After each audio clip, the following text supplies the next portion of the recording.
Assalamualaikum warahmatullahi wabarakatuh. Nama saya Anjir Oktavia Kasari. Saya dari Kode Manajemen. Di sini saya akan mempresentasikan mengenai menghadapi perubahan dan pengembangan inovasi. Selanjutnya, saya akan menjelaskan tentang pengertian perkembangan organisasi.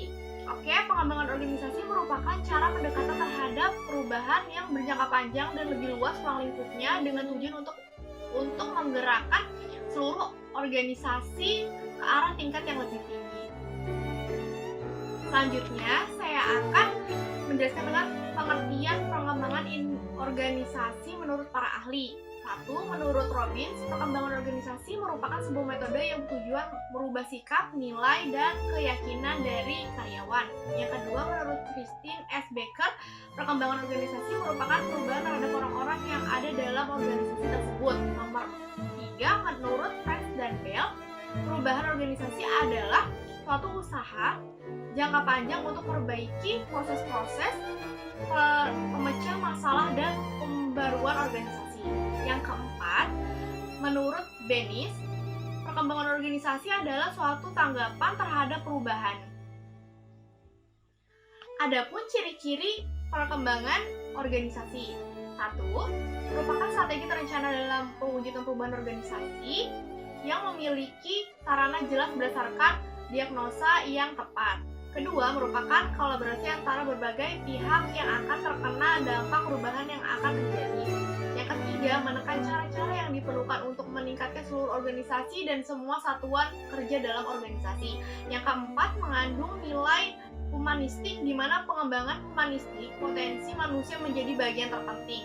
Nomor 5, menggunakan pendekatan komitmen sehingga selalu memperhitungkan pentingnya interaksi dalam interdependensi di antara berbagai satuan kerja. Nomor 6, menggunakan pendekatan ilmiah upaya meningkatkan efektivitas. Selain ciri-ciri, di sini juga perkembangan mempunyai langkah-langkah pengembangan organisasi. 1. Mengadakan pengkajian, menghindari diri dari pengaruh daripada berbagai perubahan. Kedua, mengadakan identifikasi. Yang perlu diidentifikasi adalah dampak perubahan yang terjadi dalam organisasi. Yang ketiga, menetapkan perubahan.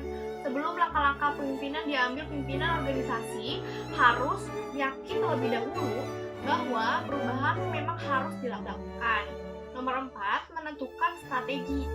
Apabila pimpinan segera menyusun strategi untuk merubahnya.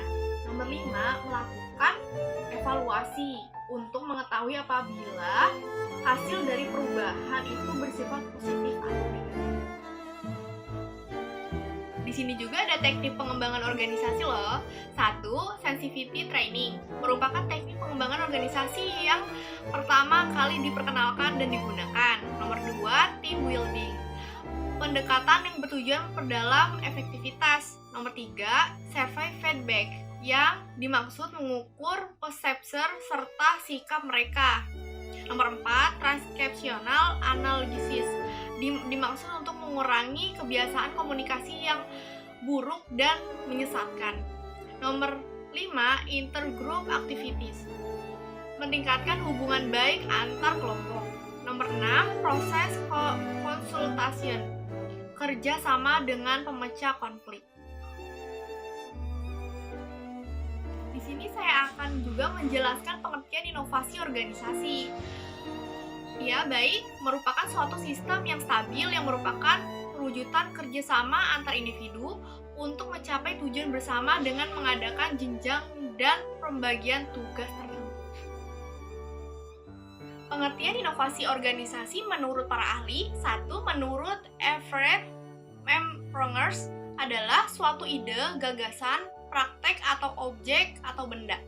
Yang kedua, menurut Stephen Robbins, yaitu inovasi sebagai suatu gagasan baru yang diterapkan untuk memperbaiki suatu produk atau proses. Yang ketiga, menurut Van de Ven Andrew, adalah inovasi pengembangan dan implementasi gagasan-gagasan baru. Adapun syarat inovasi organisasi. 1. Memiliki tujuan yang dirumuskan dengan jelas. Akan mempermudah untuk menemukan struktur dan fungsi organisasi tersebut. Kedua, memiliki pembagian tugas yang jelas agar mempunyai tujuan yang jelas. Nomor 3, memiliki kejelasan otoritas, yaitu agar posisi dalam organisasi memiliki kewenangan yang sama. Nomor 4, memiliki aturan dasar atau umum, yaitu anggaran dasar dan anggaran rumah tangga. Nomor 5, pola hubungan informal, yaitu agar bisa lebih akrab namun tetap bertanggung jawab satu sama lain. Ada juga proses inovasi organisasi. 1. Tahap inisiasi atau permulaan untuk membuat keputusan menerima inovasi. Nah, di sini ada 2 dari pemulaan. 1. Agenda setting, yaitu menentukan nilai potensial inovasi bagi organisasi. Yang kedua, penyesuaian umum organisasi guna menentukan inovasi yang digunakan. Yang kedua, tahap implementasi. Ada 3 macamnya. 1. Redefinisi atau restrukturasi, yaitu agar dapat menunjang inovasi. Yang kedua, klarifikasi, agar dapat diterapkan sesuai dengan yang diharapkan. Yang ketiga, rutinitas, kemungkinan telah hilang identifikasinya maka dijadikan rutinitas.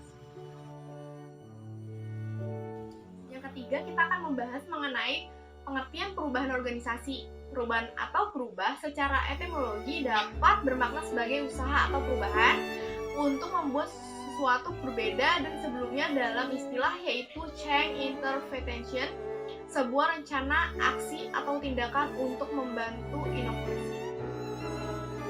Selanjutnya ada faktor-faktor perubahan organisasi. Yang pertama ada faktor internal, masalah yang sering timbul berkaitan dengan hubungan sesama anggota organisasi pada umumnya menyangkut masalah komunikasi dan kepentingan masing-masing. Kekuatan internal itu ada 5. 1. Perubahan kebijakan lingkungan. Yang kedua, perubahan tujuan. Yang ketiga, perluasan wilayah operasi tujuan. Yang keempat, volume kegiatan bertambah banyak. Yang kelima, sikap dan perilaku dari para anggota organisasi. Ada pula faktor eksternalnya loh. Itu adalah penyebab perubahan yang berasal dari luar organisasi bersifat responsif terhadap perubahan di lingkungan.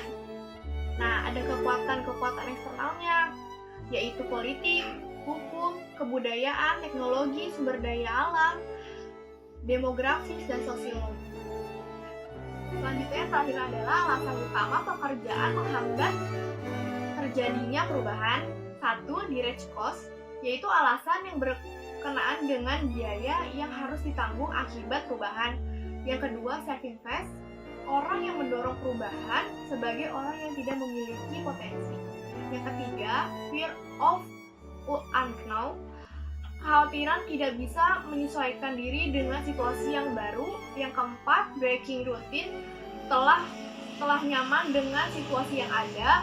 Yang kelima, incongruent organizational system, yaitu tidak mendorong terjadinya perubahan seperti pelatihan dan seleksi. Nomor 6, incongruent team dynamic, yaitu norma baru yang kurang dapat diterima. Kesimpulan presentasi kita kali ini yaitu pada hakikatnya perubahan terkadang perlu terjadi diadakan di kehidupan berorganisasi. Perubahan perlu dilakukan dengan tujuan agar organisasi tersebut dapat berkembang lebih baik. Sekian presentasi dari saya, kurang lebihnya mohon maaf. Wassalamualaikum warahmatullahi wabarakatuh.